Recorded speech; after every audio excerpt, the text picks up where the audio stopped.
Nakakapagod yung trabaho. Grabe. Kuya, andyan ka na pala. Sakto, nagtitimpla ako ng kape. Pagtimpla muna kita. Sige. Dating timplada mo, please. Okay. Pagod tong araw na to. Ang pagod ka, kuya. Oo. Gusto mo, masahihin mo na kita? Grabe ka talaga. Alam mo, dyan ako bilib na bilib sa'yo. Kuwang-kuha mo talaga yung timplada eh. So, simula nung nawala si mama at si papa, ikaw na nag-alaga sa akin kahit na stepbrother mo ako. Maraming salamat ha. Ay, naku, kuya. Nagsisente ka na naman dyan. Ito na lang. Huwag na huwag mo akong sasanayin. Sarap mo magtimpla ng kape. Maalaga mo pa. Binabalaan kita, baka hindi ka magka-boyfriend yan, ha? Kuya, alam mo namang ayoko pa ng ganun. Tsaka, kapag hindi ko type, ginoghost ko agad. Ako. Tsaka, pwede naman ikaw na lang yung mahalin ko. Hindi mo naman ako sasaktan, di ba? Yung pinagsasabi mo dyan, Eya, mahal kita bilang kuya mo. Okay? Tsaka, yung sinabi mo kanina, na-experience ko rin yun eh. Kapag feeling ko, hindi na ako ganun kapogi sa mata ng mga kachat ko, ginoghost na rin nila ako. Ayaw nga pala, ipapakilala ko sa'yo, si Ella, na nakaka-chat ko, nakamit ko na rin, pero mas gusto kong makilala mo para makilatis mo na rin. Ha? Hindi ka ba nagsasawa, kuya? Lahat na lang ginoghost ka.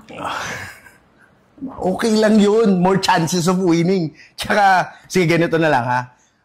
Mauna ka na sa loob, magpahinga ka na. Ako na bahala dito, ako na magliligpit, ha? Maraming salamat ulit sa kape. Okay.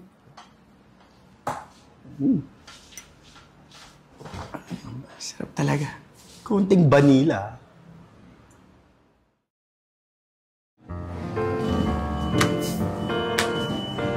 Uy, Eya!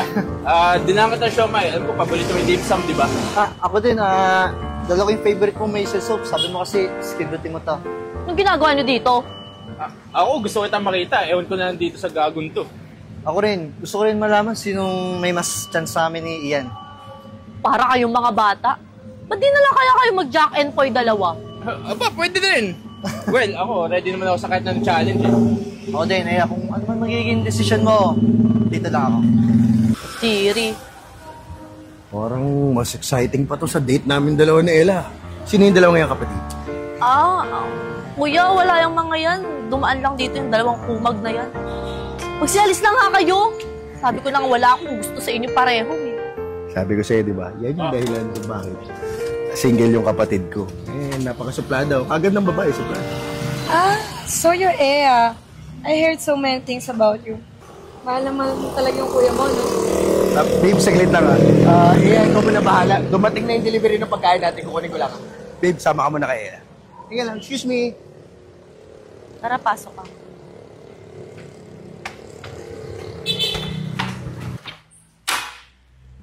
Saan naman napulot ng kuya ko?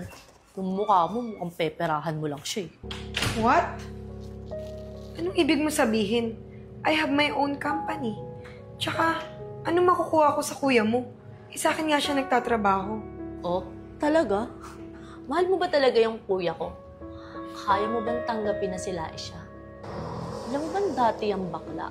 At nag-move on lang yan siya ngayon sa ex ng macho dancer? Ganyan ka na ba ka-desperada para pumatol sa lalaking hindi naman sigurado sa sarili niya? Kuya, si Ella kung ano-ano yung sinasabi tungkol sa'yo. Tama na. Narinig ko lahat. Kaya pala lahat ng mga babaeng dinadala ko rito sa bahay, hindi na ako mini-message, ginoghost na ako. Ganyan pala ginagawa mo, sinisiraan mo ko. Si Ella, theater student siya, nangingi ako ng tulong sa kanya. Tapos ganyan yung mga maririnig ko. Kuya, let me explain. Wala ka nang may explain eh. Ang hindi ko lang talaga maintindihan. Oy, may kasalanan ba ako sa'yo? May problema ba tayo? Bakit mo ko sinisiraan ng ganyan? Sige na, oo na. Ako na may gawa lahat ng nun. Sinisiraan kita sa mga babaeng dinadala mo dito. Kasi gusto ko sa akin ka lang eh. Kuya, matagal na kitang mahal. Simula pa lang nung bata pa tayo. Ang hindi ko lang matanggap, bakit hindi mo rin ako kayang mahalin? Bakit hindi na lang tayo magmahalan para hindi tayo magkasakitan pareho? Narinig mo ba yung sarili mo? Kapatid mo ko. Oo, mahal kita, pero bilang kapatid, yun lang yun. Pero hindi naman tayo magkadugo! Siguro mas maganda lang na umalis ako dito. Hindi na, wala na sa katinuan yung pag-iisip mo. Ano ba? Kapatid mo? Tara na, Ella. Kuya.